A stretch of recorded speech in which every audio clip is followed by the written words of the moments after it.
So one of the complaints that I have received over some days now is food poisoning. Okay, so today I'm going to talk to you about food poisoning. Now, the question someone will ask will be, what is food poisoning? Now, food poisoning is if by any means or by any way you are able to ingest into your digestive system either a bacteria, a virus, or fungus. All right. So, in case you're able to ingest any of such germs or such organisms into your digestive system, normally it's the responsibility of your digestive system to get rid of it by the use of the hydrochloric acid in the stomach. So, what if the concentration of the acid in your stomach is weak? That means that these germs are going to proliferate. That means they are going to increase in number, and that's going to give you some symptoms. You will be sick. So what you do? What are some of the symptoms to show that you have food poisoning? You are going to have nausea, vomiting, diarrhea, abdominal pain, and also you might have fever. Now the fever, it might be present or it might be absent. It depends on the individual. Now, okay, normally this particular symptoms begin 2 hours after eating to 2 days, and it can happen earlier or it can happen later after 2 days. And normally the body has the ability to get rid of all these virus, the bacteria or fungi by itself if everything is working as it should. All right, because in the stomach there's an acid that is responsible for killing the germs which might follow or which might accompany the food that we take. All right, so now we are going to look at what you should do in case you have food poisoning. Now, one of the effects or one of the consequences of having diarrhea is you are going to lose what? Electrolytes. So that means that during the treatment there has to be a way to recompensate or to replace the lost electrolyte. All right, so it's one of the element which is essential for the treatment of your diarrhea. And it depends on how early do you begin treatment. For example, if you allow yourselves to be at home for a very long time before you visit the hospital for treatment, the amount of fluid that you lose will be much, and as a result the amount of electrolyte that you lose to will be much. And okay, so what do you do in case you have food poisoning? The first thing to do is to rush to an emergency department of any hospital or any clinic, all right. The reason why you need to go to the hospital in case you have food poisoning is, to you it might just seem something simple, but when you're having abdominal pain, vomiting, diarrhea, there are many organs in the stomach. It might be the pancreas, which can be as a result of pancreatitis. You might have gastritis. All these affections can give you abdominal pain. That is the reason why we need to go to the hospital, so that we check to see if all of those organs are okay. If they are okay, then now we treat it symptomatically. That means that we treat the pain. Now you might be given, because you're having abdominal pain, you might be given spasfon, which is antispasmodic. What is the meaning of that?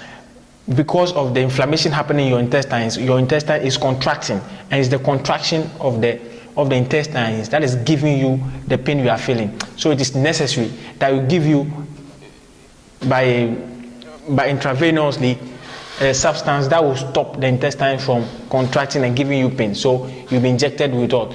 Painkiller, paracetamol or spasfon. Okay. Now, after that, a blood test might be done. It depends. A blood test might be done, whereby your blood sample will be taken, and they are going to test to see if your blood cells are normal because if there's an infection ongoing, your white blood cells will be very high. When we test it, we see that your white blood cells will be very high in number, and we test your C-reactive protein. Now, this particular test or this marker is used anytime there is an inflammation ongoing. So it is likely that your CRP or C-reactive protein will also be very high. So we look at it too. And when we look at it, and in case you want to see if there's a bacterial infection ongoing, so that we can give you antibiotics or not to give you antibiotics, we'll test your procalcitonin. Okay, now if the procalcitonin comes and it is very high, it is a very high chance that there is what? Bacterial infections. So now I am permitted to give you antibiotics. You know, it's when you go to the what usually happens is people, anytime they're having all these symptoms, they go to the pharmacy and the pharmacist just give them antibiotics. You know, misuse of antibiotics can lead to what? Antibiotic resistance. And when there's antibiotic resistance, it is a danger to the health, to the health community, and it is danger to the society, because if all the antibiotics are being resistant by the bacteria, that means that when we have an emergency whereby there's a real need for antibiotics, we might not be able to get the right antibiotics to treat the particular disease we are dealing with right now. So that is the reason why we should prescribe antibiotics when they are necessary. We don't just prescribe antibiotics just for prescribing antibiotics. We need to have the proof to show that yes, there's a need, there's what bacterial infection ongoing here, and I need to prescribe the antibiotics. So depending on the result of the test, you'll be given the treatment for the vomiting. There's a treatment for that. You'll be given that, and also the painkillers. You'll be given strong painkillers, and then you might also be given for the diarrhea too. There are drugs for it, and you'll be given a treatment for the diarrhea. You'll be given a treatment for the vomiting, and you'll be given a treatment for the pain you are feeling too. Now, one of the tests that is so important is we want to eliminate pancreatitis. You know, especially with people who are alcoholics, those who drink a lot of alcohols and they smoke a lot too. We need to check to see if their pancreas is okay. It's not the pancreas that is giving them the problem. So we'll do their lipasemi. That's how the French say it. And then if everything is okay, then you are treated symptomatically. And you know, because our stomach is designed in a way to fight diseases, in case you have a problem with the acidity of your stomach, it can give rise to this kind of affections whereby you are struggling from stomach pain or gastroenteritis. Okay, so one thing I would recommend you to do is to take what? Apple cider vinegar. You know, apple cider vinegar. It is an acid. It increases the acidity of your stomach.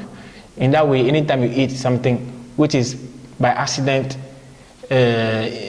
infected with any of these germs, your stomach will be able to what? To deal with it by itself. And also, it is advisable to take what? Activated charcoal.